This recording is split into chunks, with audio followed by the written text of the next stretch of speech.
men ustozim uylariga bolaligim, yoshligimda, o'smirligimda Toshkentga kelsam borardim. Nazira opam gohida bo'lardilar, gohida bo'lmasdilar.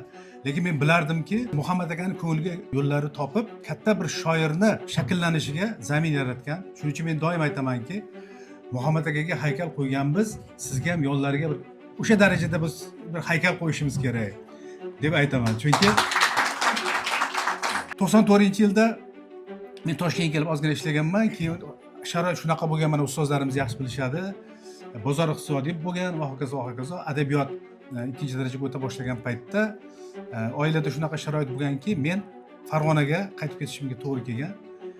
Shunda qisqa qilib aytsam, Muhammad aka borib, uyimga kirib, biz uyga kirib, hovliga kirib, dadam rahmatli u paytda ishda ekanlar, ayam bilan gaplashib, ishontirib, meni Toshkentga olib kelganlar. Men uni kutmaganman.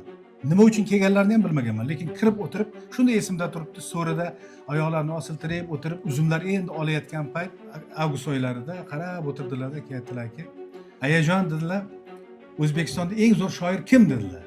Dedilar, "Ayam ham endi o'qituvchi ayol, ziyoli ayol. Sizda Muhammadjon eng mashhuri siz" dedilar. Dedilar, keyin "Yo'q" dedilar. Men hayron o'tiribman. "Mana bu bola mendan zo'r" dedilar meni. "Bu meni yonimda bo'lish kerak." Keyin amakimga ayting dedilar. "Bu bola meni yonimda yuradi, men kafolatini olaman, men javob beraman. Bu hali zo'r bo'ladi."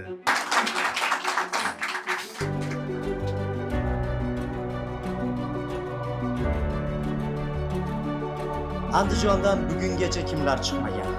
Hatto she'rlar bitgan, ichki sig'magan tog'laridan lolalar ham beziz chiqmagan.